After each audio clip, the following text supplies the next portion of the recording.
brought the world's #1 terrorist leader to justice. Abu Bakr al-Baghdadi is dead. We'll have analysis and more on the death of the Islamic State leader. And in our signature segment, the Tree of Life community, remembering and healing. Next on PBS NewsHour Weekend.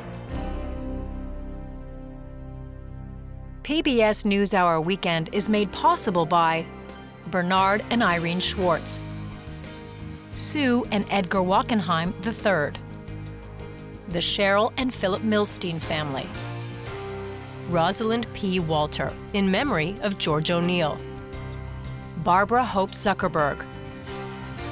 Corporate funding is provided by Mutual of America, designing customized individual and group retirement products. That's why we're your retirement company. Additional support has been provided by and by the Corporation for Public Broadcasting, a private corporation funded by the American people. And by contributions to your PBS station from viewers like you. Thank you. From the Tisch WNET studios at Lincoln Center in New York, Hari Srinivasan. Good evening and thanks for joining us. Abu Bakr al-Baghdadi, an Iraqi who ran the terrorist group known as ISIS, the Islamic State, is dead. He was the founder and leader of ISIS, the most ruthless and violent terror organization anywhere in the world. Speaking from the White House this morning, President Trump said U.S. Special Forces attacked a compound in northwest Syria near the border with Turkey in a 2-hour overnight operation. Last night was a great night for the United States and for the world. A brutal killer, one who has caused so much hardship and death, has violently been eliminated. He will never again harm another innocent man, woman, or child. Al-Baghdadi was rarely seen after an appearance at a mosque in Iraq in 2014 where he declared the creation of an Islamic caliphate. ISIS quickly took over a huge section of Iraq and Syria, capturing and killing thousands, including 4 American hostages, James Foley, Steven Sotloff, Peter Kassig, and Kayla Mueller.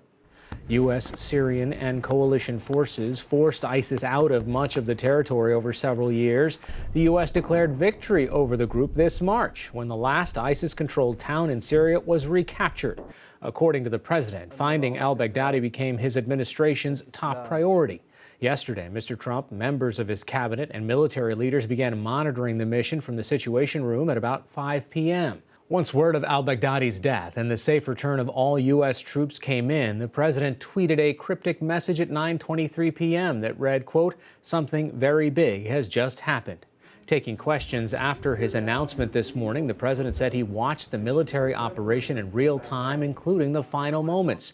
Mr. Trump said he watched al-Baghdadi take 3 children with him as he attempted to escape, but ultimately detonated a suicide vest, killing them all as U.S. forces closed in.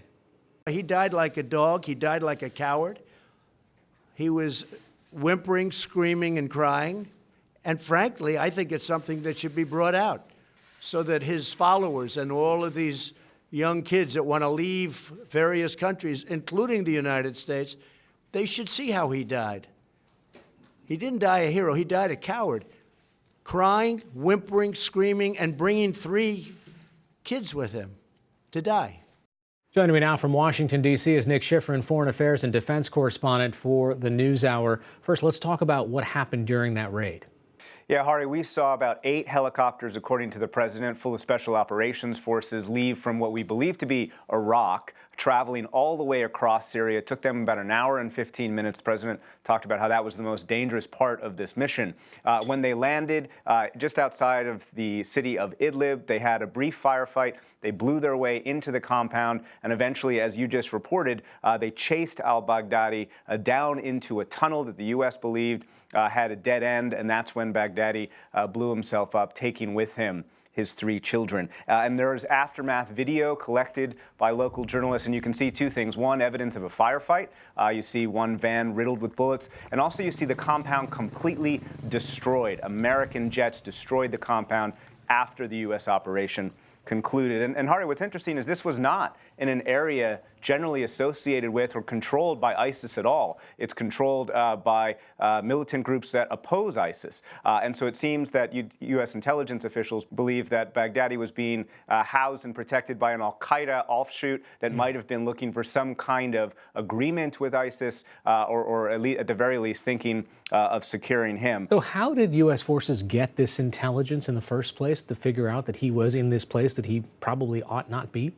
So President Trump was very clear that this was U.S. intelligence. But the Syrian Kurds, the Syrian Democratic Forces, who the U.S. has been fighting with for the last few years against ISIS, say that they were part of the intelligence. And so just like what is happening in northwest Syria, there are a lot of groups who are part of this. The Kurds definitely provided intelligence. The president downplayed that. Instead, the president upplayed, for lack of a better word, Russia, Turkey, and even the Syrian regime, all of whom control some of the airspace that these U.S. troops flew over. And so it was certainly U.S. and Kurdish intelligence, but a lot of countries needed to be informed about this operation before it started.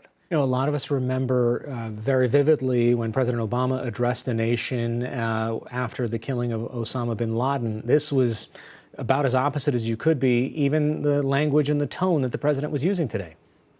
Yeah, the fact that the president gave so many details, definitely not what President Obama or any predecessor has done. Also the language. We just heard it in your piece, the president calling al-Baghdadi a dog.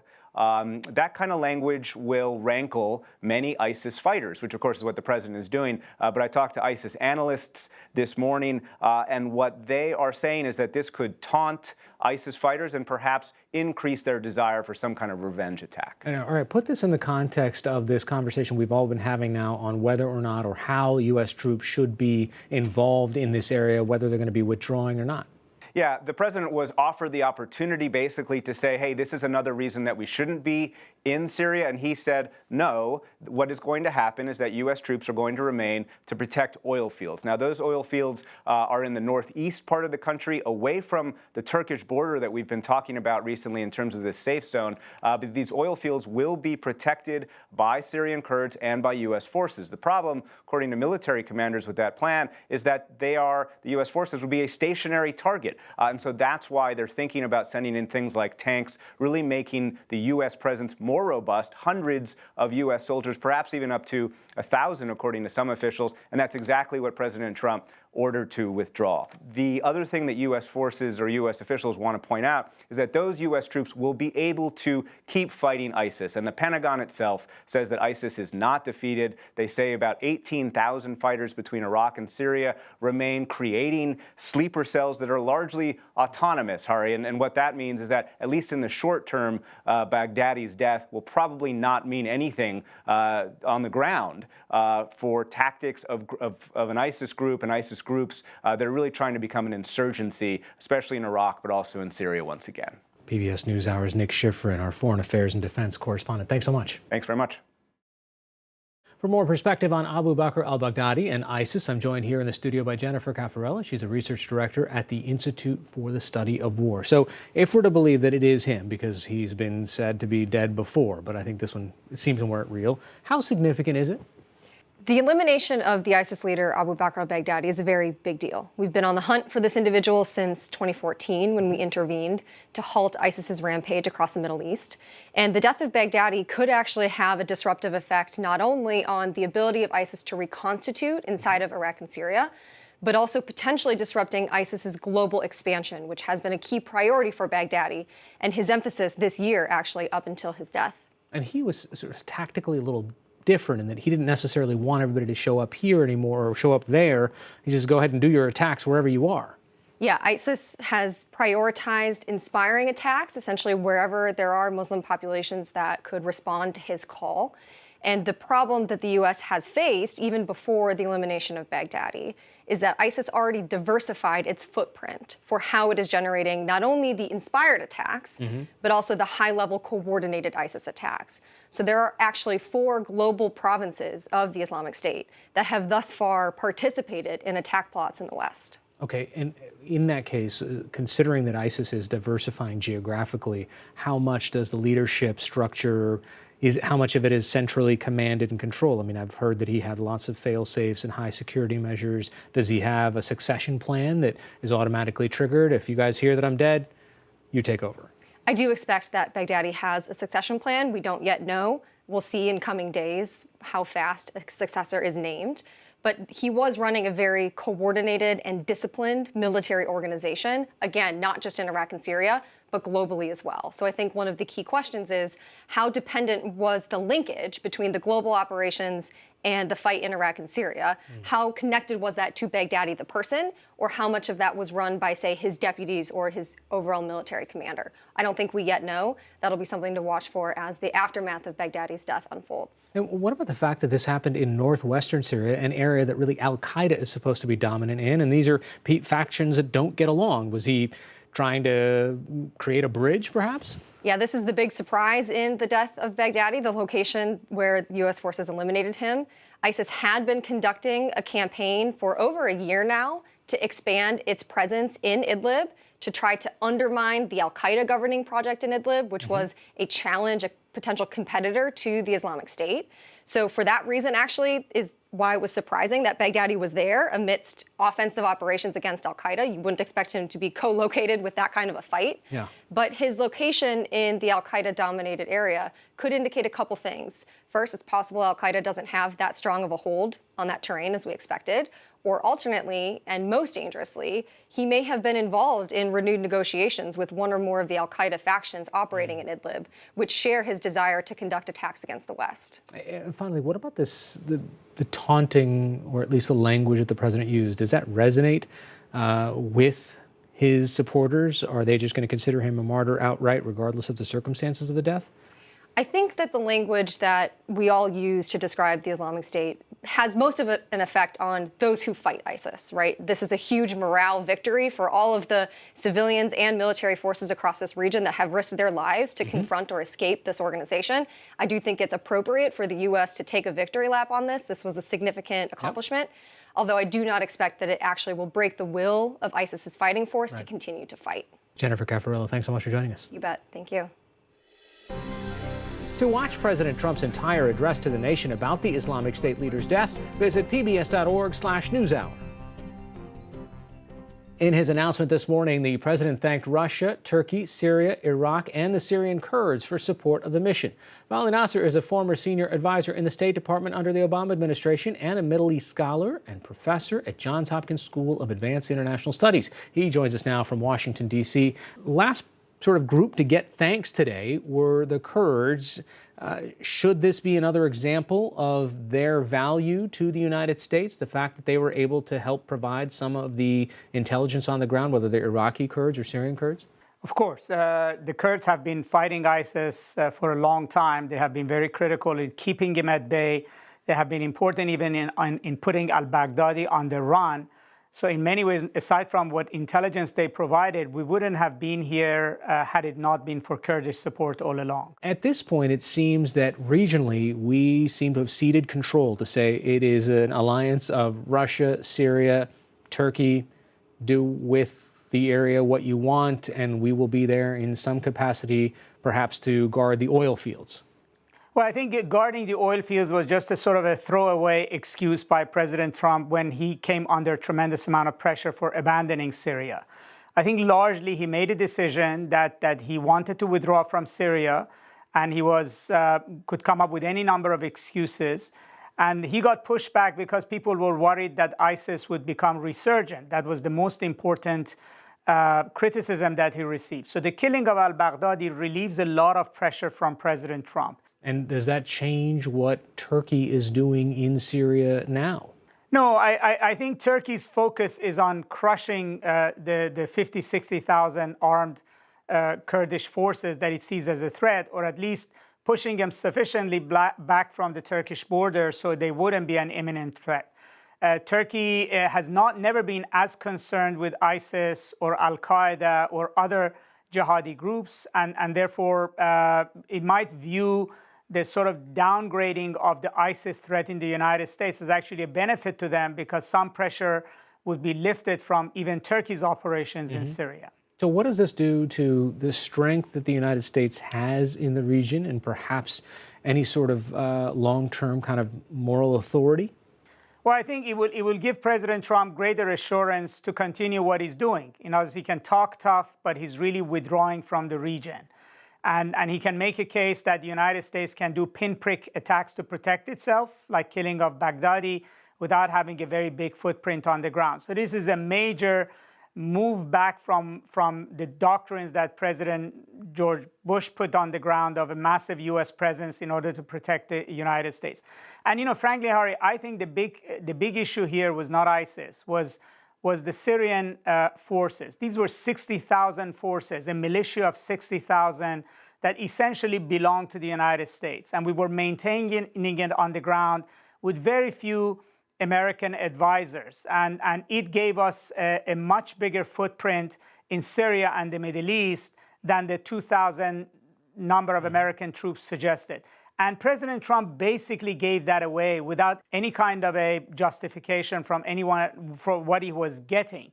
The criticism has been on relieving pressure on ISIS, but the real criticism should be on liquidating that kind of an asset without a clear explanation. All right, Vali Nasser from Johns Hopkins School of Advanced International Studies. Thanks so much for joining us. Thank you.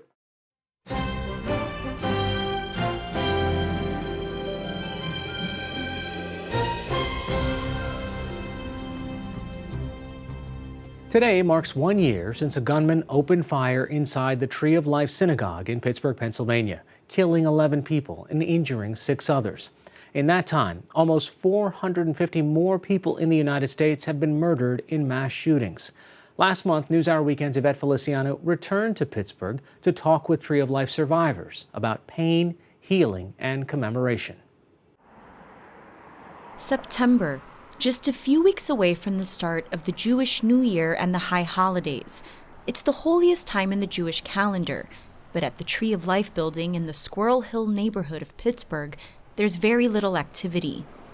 It's been almost a year since a shooting, the most deadly anti-Semitic attack in U.S. history, left nearly a dozen people dead. Since then, the building has remained empty as the congregation renovates and expands the space to create a memorial and education center.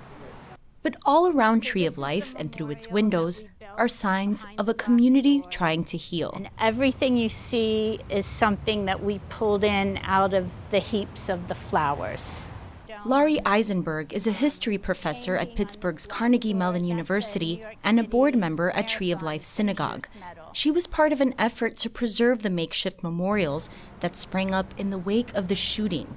They now appear in the synagogue windows. I realized that we're living through a historical event. We needed to make sure that the response of the community, which was so beautiful and unequivocal and warm and powerful, that gets recorded and that stays part of the story. Another part of that story is told in the fence around the building. In the immediate aftermath of the shooting, it was covered by large blue tarps. We realized that this really kind of dismal, abandoned-looking vista here didn't reflect who we are, and it certainly didn't speak to the characters and the spirit of the victims. And at some point we realized that those long blue tarps were like a long blue canvas. And what do you do with a blank canvas? Eisenberg and others put the call out online for artwork by students.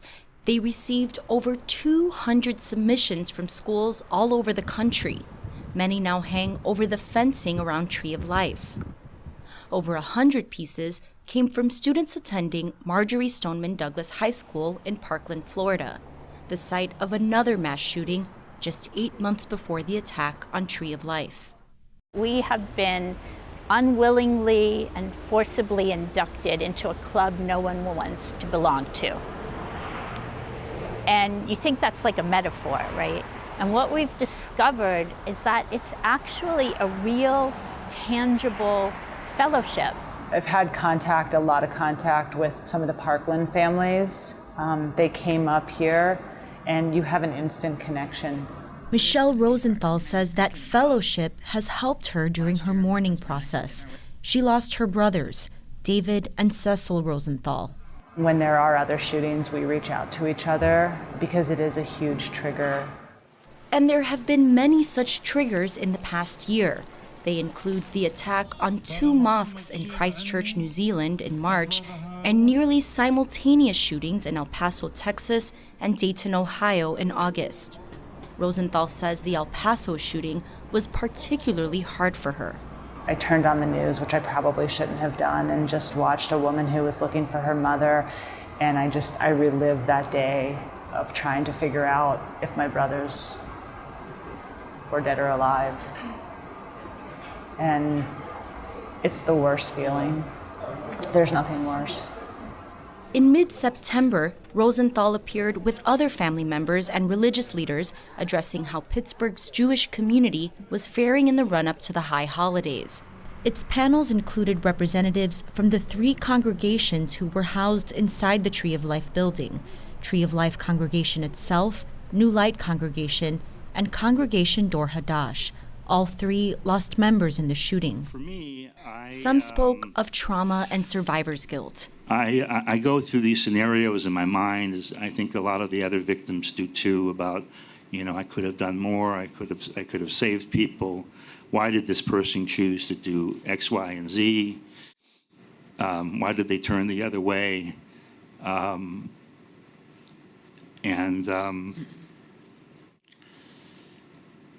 It's part of the trauma.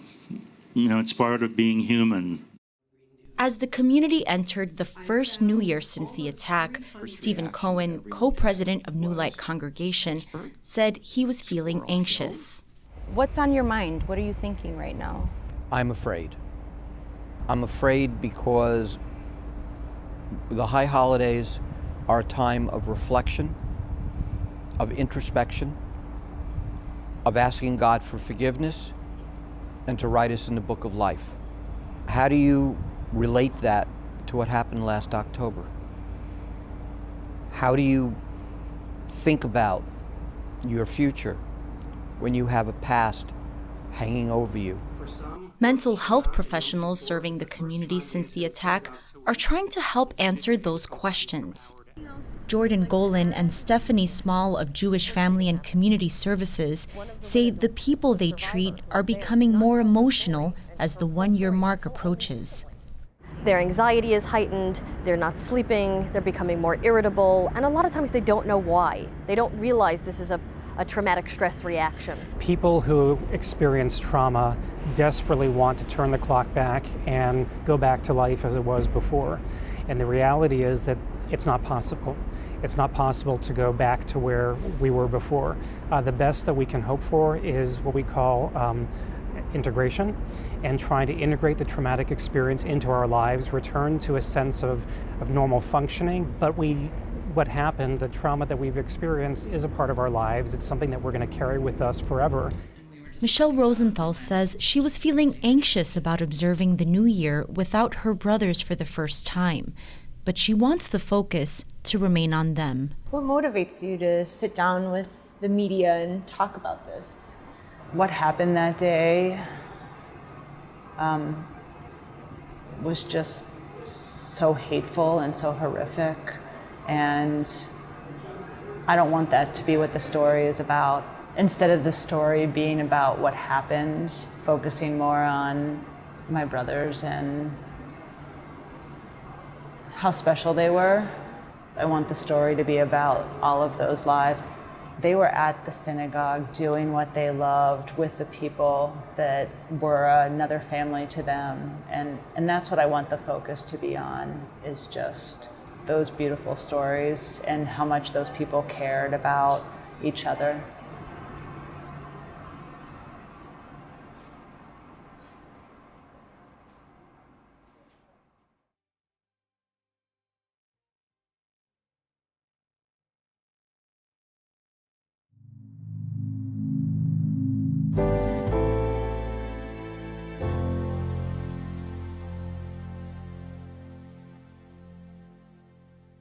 Finally tonight, California's governor declared a statewide emergency today as wildfires continue to spread.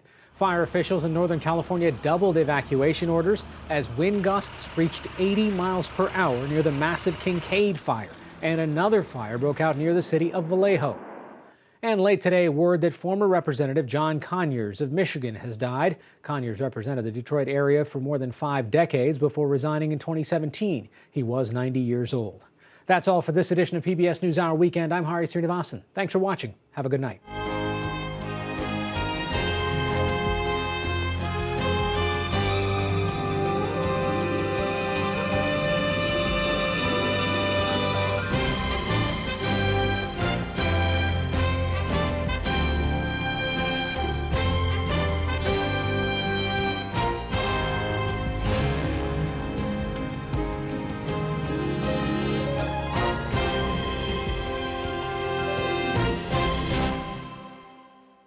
PBS NewsHour Weekend is made possible by Bernard and Irene Schwartz, Sue and Edgar Wachenheim III, the Cheryl and Philip Milstein family, Rosalind P. Walter, in memory of George O'Neill, Barbara Hope Zuckerberg. Corporate funding is provided by Mutual of America, designing customized individual and group retirement products. That's why we're your retirement company. Additional support has been provided by and by the Corporation for Public Broadcasting, a private corporation funded by the American people, and by contributions to your PBS station from viewers like you. Thank you.